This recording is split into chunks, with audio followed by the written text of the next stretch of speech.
Je vais passer la parole à Charles Jardin, que je vais donc introduire dans la salle de conférence et qui va nous présenter en direct un diaporama. Alors Charles, je pense que tu vas arriver dans quelques instants. Voilà, je pense qu'il approche.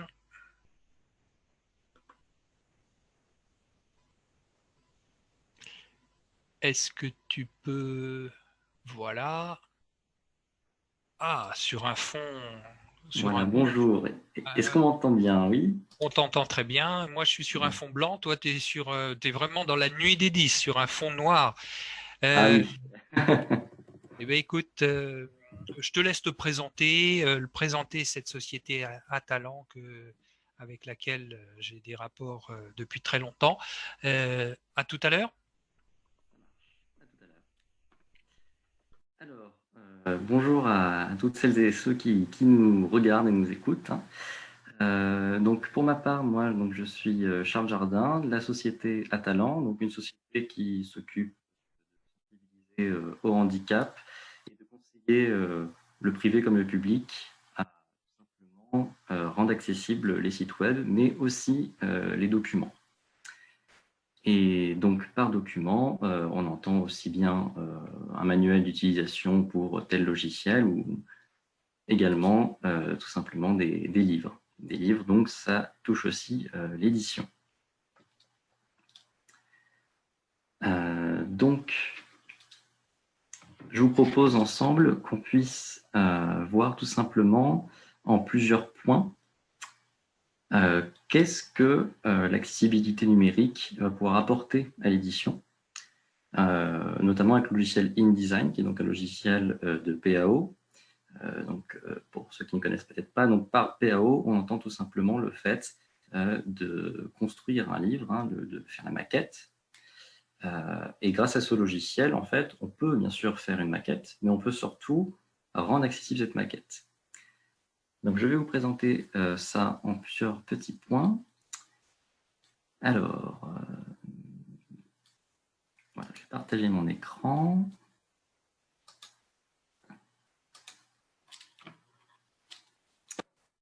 Voilà, donc en ce qui me concerne, moi, je ne suis pas côté web, hein, d'ailleurs, je le précise. Donc, je m'occupe vraiment des documents. Donc, je vous parlais d'InDesign parce qu'il y a aussi des logiciels qu'on a plus l'habitude d'utiliser, donc tout ce qui est Microsoft Office, LibreOffice, OpenOffice, donc tout ça, ça va être ce qu'on appelle des logiciels de bureautique. Ça va permettre tout simplement de faire du traitement de texte. Voilà. On peut rendre accessibles ces documents-là et on peut donc aussi rendre accessibles des documents de PAO où là, ça va concerner de l'édition, que ce soit l'édition scolaire, de l'édition littéraire, etc. Et on peut aussi rendre accessible un fichier PDF via Adobe Acrobat Pro.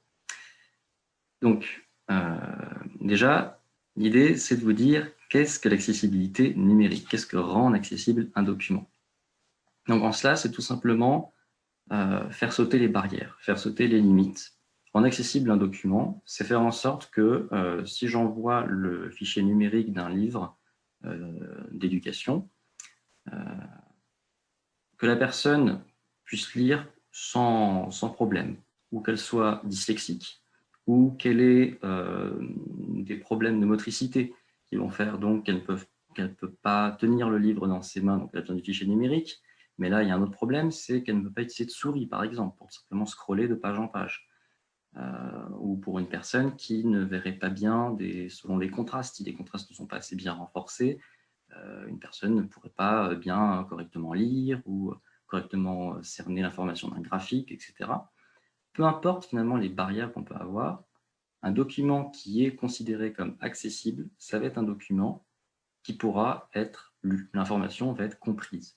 Une personne dyslexique comme une personne malvoyante ou tout simplement une personne aveugle vont pouvoir utiliser ce qu'on appelle un lecteur d'écran, par exemple. Un logiciel qui permet, grâce à une synthèse vocale ou à une plage braille, de retranscrire l'information qui est présente normalement à l'écran. Mais là, qu'il y ait un écran ou pas, ce qui compte, c'est que la machine puisse, via la synthèse vocale, rendre audible le contenu, ou via une plage braille, puisse rendre sensible le contenu. Et c'est là où c'est très intéressant, c'est qu'il y a vraiment, avec l'accessibilité numérique, la vocation d'un universalisme, en fait. On ne va pas se dire, alors là, j'ai fait mon document pour apprendre au CP à lire et à écrire, par exemple. Bon, alors on a parlé des personnes dyslexiques. Très bien, je vais faire donc du coup une autre version dyslexique. Ah oui, mais il y a aussi des des enfants qui vont être malvoyants, avec un handicap moteur. Ah donc, il faut que je fasse autant de versions pour toutes ces personnes-là. C'est pas du tout ça l'idée. L'idée, c'est vraiment de se dire, on fait un travail, mais quelque part, on va jusqu'au bout.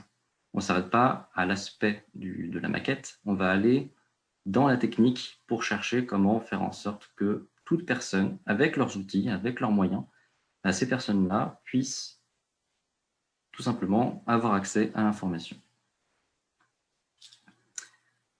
Alors, je vais voir avec vous les 4 règles, vraiment les règles fondamentales pour permettre à un document d'être accessible, un document d'édition. Parce que l'accessibilité numérique pour les documents comme pour le web, ça répond tout simplement à des normes, des recommandations à suivre.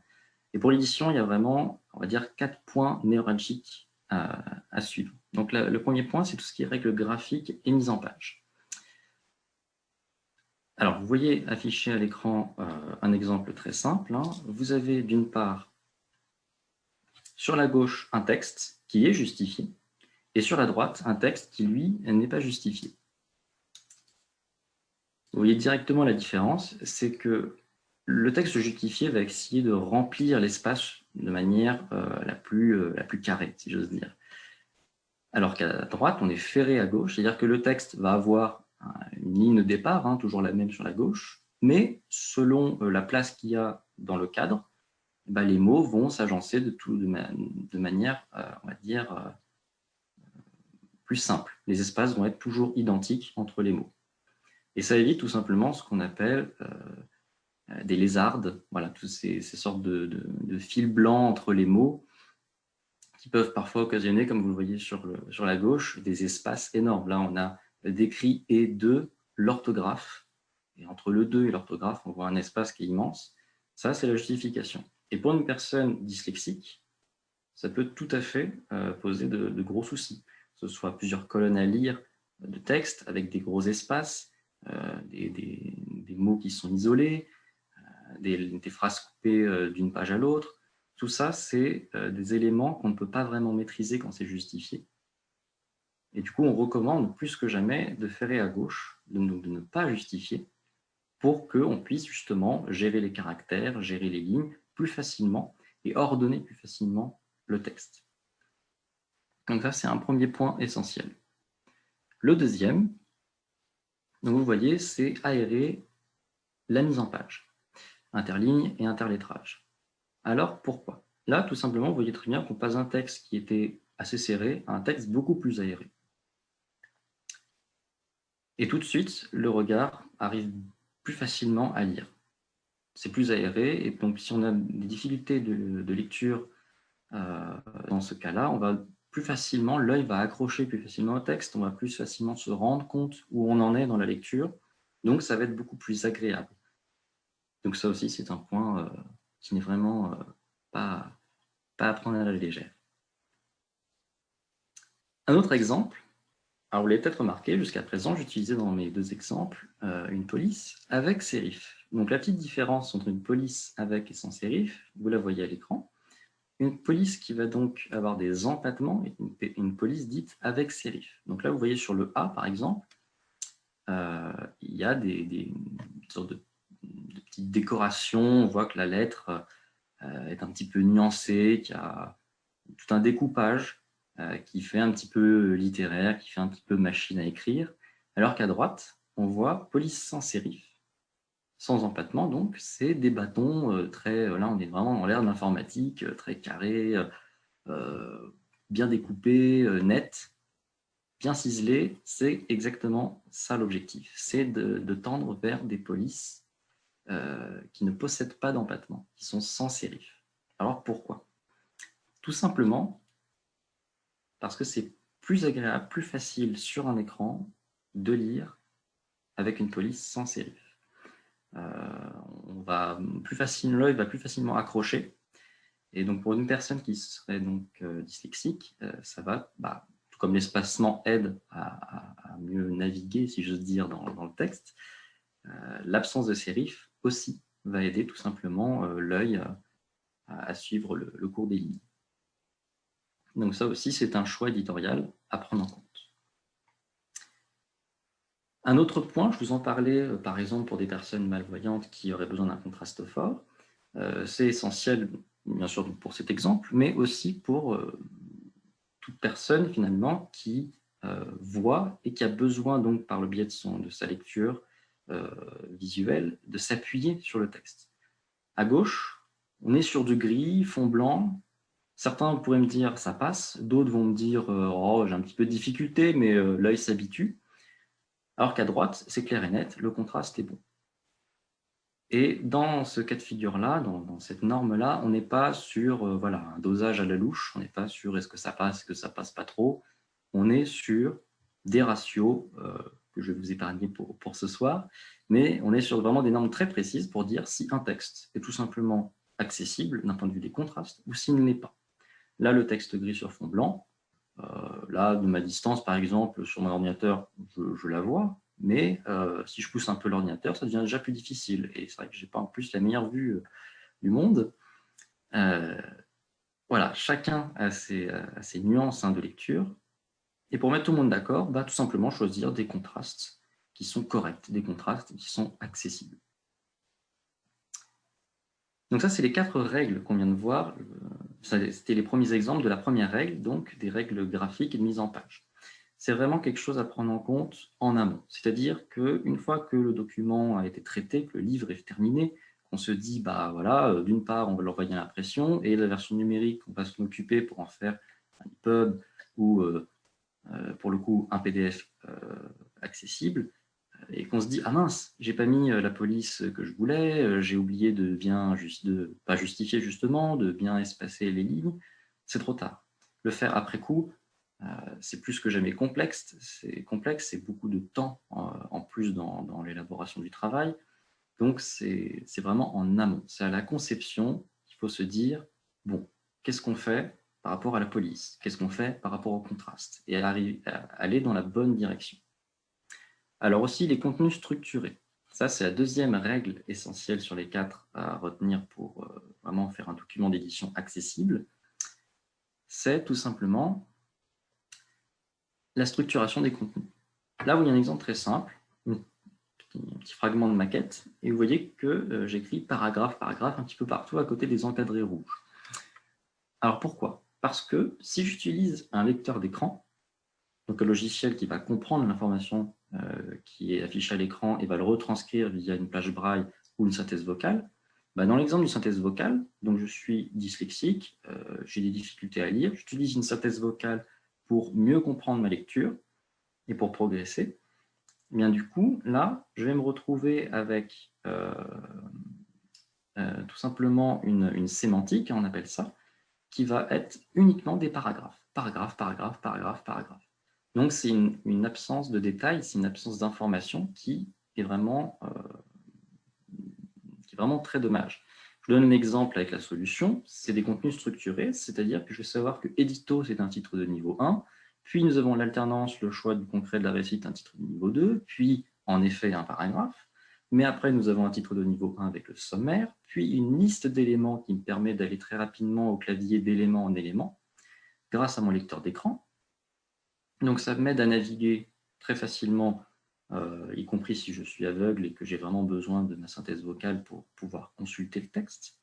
Et dans le cas d'une personne aveugle, le fait de ne pas structurer des contenus, par exemple, ça reviendrait pour une personne voyante à prendre un roman, admettons, et au lieu d'avoir du chapitrage, d'avoir des paragraphes et des pages, on aurait juste du texte brut mis comme ça, page après page.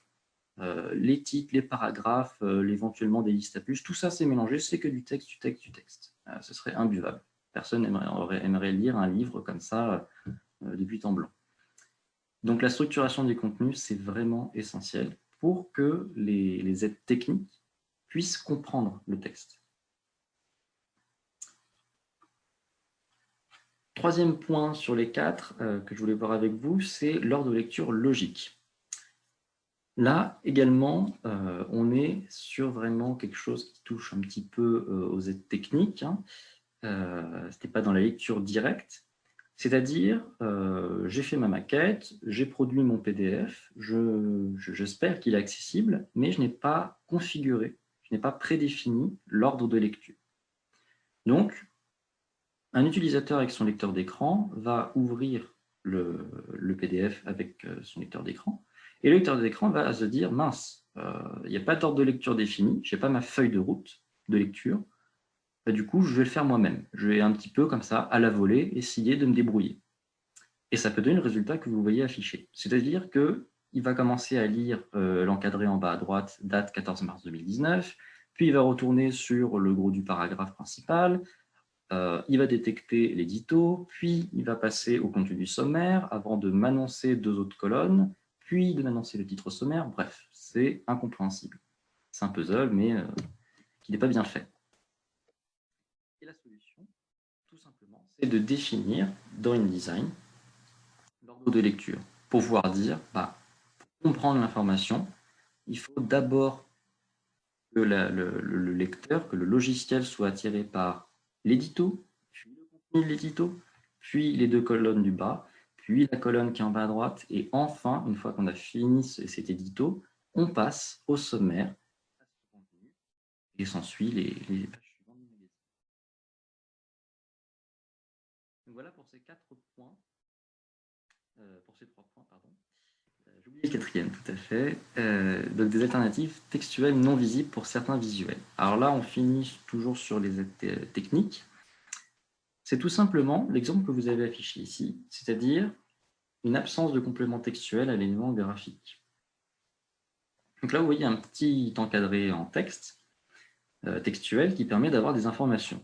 Visiblement, vu les mots-clés, ça parle donc d'une entreprise bien connue, d'un festival, et c'est grâce à l'image que vous avez à côté que vous comprenez vraiment de quoi il s'agit, surtout que c'est gratuit, vous avez les dates, et vous avez le lieu. Mais cette image, si vous ne la voyez pas, vous perdez toutes ces informations. Donc la solution, ça va être également, par le biais d'InDesign, d'intégrer dans les propriétés de l'image, donc c'est quelque chose qui ne se voit pas, mais qui est sémantiquement contenu dans l'image, il y a donc un texte de remplacement. C'est-à-dire que le lecteur d'écran, en scannant le contenu, va se dire « Ah, il y a du texte, très bien. Ah, il y a une image. » Et dans l'image, il va détecter le texte de remplacement. Il va détecter Festival, Fnac Live Paris, les 3, 4, 5 juillet 2019, au Parvis l'Hôtel de Ville, gratuit. Et va donc pouvoir transmettre cette information à la personne aveugle, par exemple, qui est en train de consulter le contenu. Et sans ça, il y a une perte très importante d'informations. Donc voilà les 4 points que je voulais voir avec vous pour commencer cet échange. Tous ces points se traitent, donc, comme je vous l'ai dit, par InDesign, qui permet de réaliser des maquettes professionnelles, mais ça peut également être fait par les outils de bureautique, Word, LibreOffice, OpenOffice, etc. Et on peut, par le biais de conception avec Adobe Acrobat Pro, le construire aussi sur le PDF directement, même si là, on est dans une réalisation qui est beaucoup plus mise de côté. Mais le but étant, à chaque fois, de se dire, on va générer un PDF qui est accessible. Et c'est justement ça qu'il faut comprendre, c'est que plus c'est pris, plus l'accessibilité est prise en amont, mieux c'est. Donc, dès la rédaction du cahier des charges, on se dit, qu'est-ce qu'on va rédiger et surtout comment on va le rédiger. Comment on va gérer les contrastes. On a des graphiques, des camemberts avec plusieurs couleurs, avec des légendes. Comment on va gérer ça? Comment on va gérer si quelqu'un qui est daltonien ne voit pas les mêmes couleurs que nous? Comment on va gérer la lecture du texte si voilà, on est 5 autour d'une table, les 5 personnes, qu'elles soient peu importe qu'elle soit dyslexique, malvoyant, finalement, quand ça concerne les contrastes, hein, sur cet exemple-là, c'est vraiment un point, il y a autant de possibilités qu'il y a d'êtres humains. Donc, il faut vraiment prendre du recul, je pense, hein, sur l'accessibilité et ne pas se dire « Ah oui, il faut faire l'accessibilité numérique parce qu'il faut rendre service à qui ?» La cible, c'est qui? La cible, c'est tout le monde. C'est vraiment ça qu'il faut penser, c'est se dire c'est l'aboutissement du travail qu'on est en train de faire. On fait le cahier des charges, on rédige les contenus, on fait la conception graphique, on va créer la maquette, très bien. L'accessibilité, elle est un petit peu dans chacune de ces étapes-là. Et l'objectif est très simple, c'est de pérenniser l'accessibilité, de pérenniser un contenu qui est vraiment optimisé et qui va fonctionner, comme je vous l'ai dit, au-delà de toute barrière qu'on peut rencontrer dans sa vie sociale, dans sa vie professionnelle, dans sa vie publique, dans sa vie privée. C'est vraiment ça qui est essentiel. Il faut vraiment se dire, voilà, grâce à l'accessibilité numérique, ce que j'ai écrit sera plus que jamais consulté, lu et écouté. Alors, je vais vous montrer du coup quelques petites normes, mais avec InDesign. Donc, vous voyez toujours mon écran et vous voyez ici, je vous en parlerai en toute fin d'échange, donc la notice d'accessibilité catalan a rédigé donc une notice d'accessibilité sur comment créer un PDF accessible avec Adobe InDesign. Donc, je vous épargne des détails trop techniques, mais c'est pour vous dire que c'est tout à fait faisable. Là, vous voyez, la police est donc sans sérif. C'est très facile de sélectionner un contenu, et tout simplement créer un style et dire je veux que ce soit une police Arial, régulière, très bien. Alors, Charles, je me permets d'intervenir. Est-ce que vous étiez en train de partager un logiciel, là, un écran, faire une démonstration, ou vous êtes toujours sur le diaporama? Alors, je partageais un logiciel, ça ne s'affiche pas. Voilà, il faut que vous quittiez votre diaporama et que vous affichiez le logiciel. Merci beaucoup. Avec plaisir. Alors, partager écran. Hop, voici. Merci beaucoup. Alors, donc je vous disais tout à fait, voilà, ici, on a de l'Arial partout. Très bien. Admettons que ce soit une autre police, comme la fameuse Time New Roman, qui est très connue pour justement ces fameux empattements qui dérangent à la lecture. Voilà, c'est très simple de changer directement au cas par cas, ou de créer ce qu'on appelle des styles, des sortes de petits mémos qui vont permettre au logiciel de se dire, voilà, hop, je mets telle ou telle police sur tel ou tel paragraphe, tel ou tel chapitre.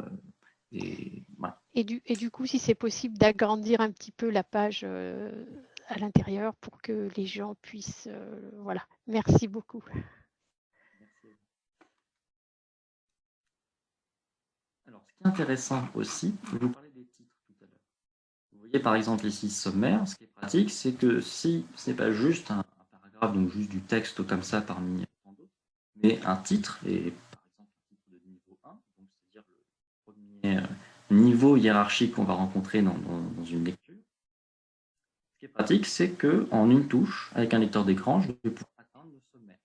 Alors que si c'est du texte parmi tant d'autres, je vais devoir beaucoup naviguer et me repérer comme je peux dans le document pour trouver que c'est bel et bien un titre et qu'il s'agit donc du sommaire et que, alors qu'est-ce que je voulais consulter dans le sommaire? Voilà, ça devient très vite compliqué.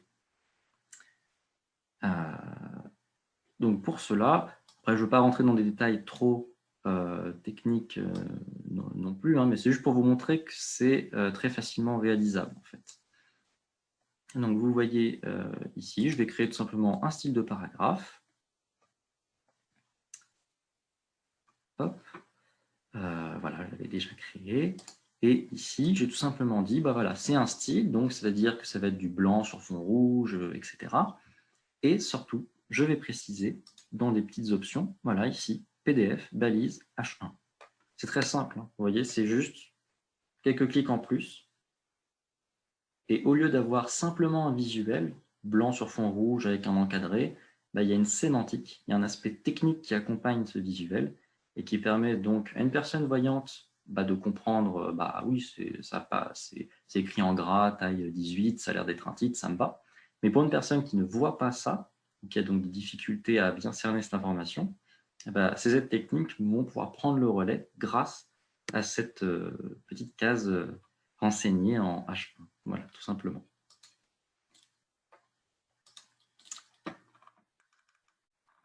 Alors, autre point aussi qui peut être très intéressant, j'apprends une langue. Voilà, j'apprends l'anglais ou l'espagnol. J'ai besoin de mon aide technique pour correctement lire l'anglais ou l'espagnol. Il est important de renseigner tout le contenu qui est donc, par exemple, en anglais, que ce soit sémantiquement de l'anglais, pas juste du texte anglais, mais avec une sorte d'autocorrection en français. Ça nous arrive souvent, on commence à écrire en français, puis on écrit de l'anglais, et là, on voit qu'on a fait, d'après l'ordinateur, des fautes partout. Parce que lui, il est toujours dans un mode français, et il se dit « Ah bah oui, mais là, c'est pas du français, vous écrivez mal le français ». Non, on a voulu écrire de l'anglais. Donc, ce qu'il faut faire, c'est préciser à la machine que c'est bien de l'anglais. C'est exactement le même principe. Il suffit tout simplement, dans InDesign, de renseigner là aussi, toujours à l'aide de style de paragraphe, et de lui préciser, voilà, langue, français, et je vais mettre plutôt de l'anglais du Canada, par exemple, des petites nuances grammaticales, etc. Et donc l'idée, c'est tout simple, c'est de se dire, un lecteur d'écran qui va lire un texte en français, en étant prédéfini français, ça marche très bien.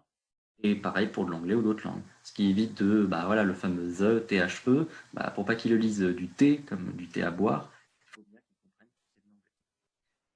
Voilà pour cet autre exemple. Donc cette notice, pour terminer avec cela, donc là vous envoyez quelques fragments de pages d'entrée. Je vais juste repasser sur ma présentation. Donc, hop, je refais la petite manipulation.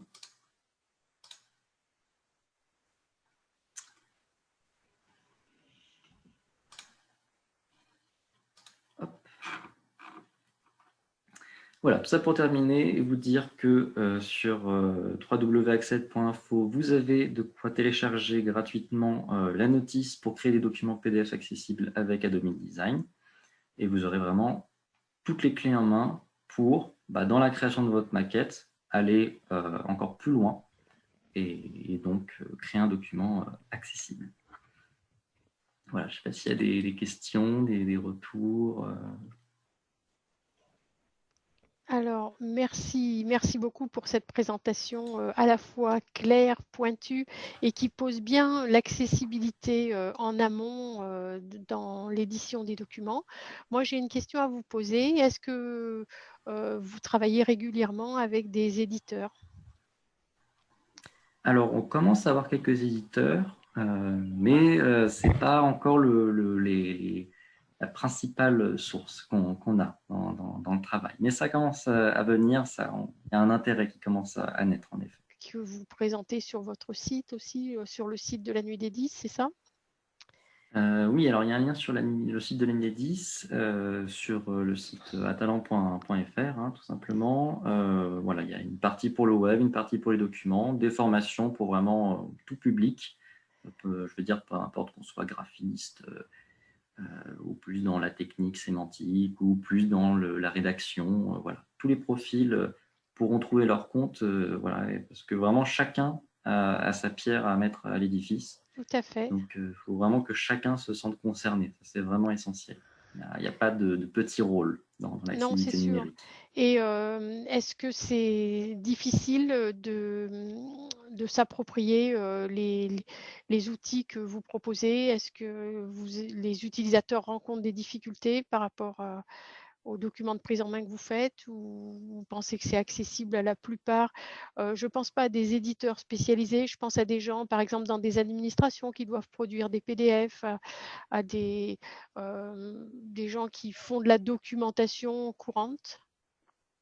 C'est tout à fait accessible, oui, vraiment, c'est on va dire, au moins 80-90% de ce qu'il y a à faire permet vraiment à tout à chacun d'y parvenir.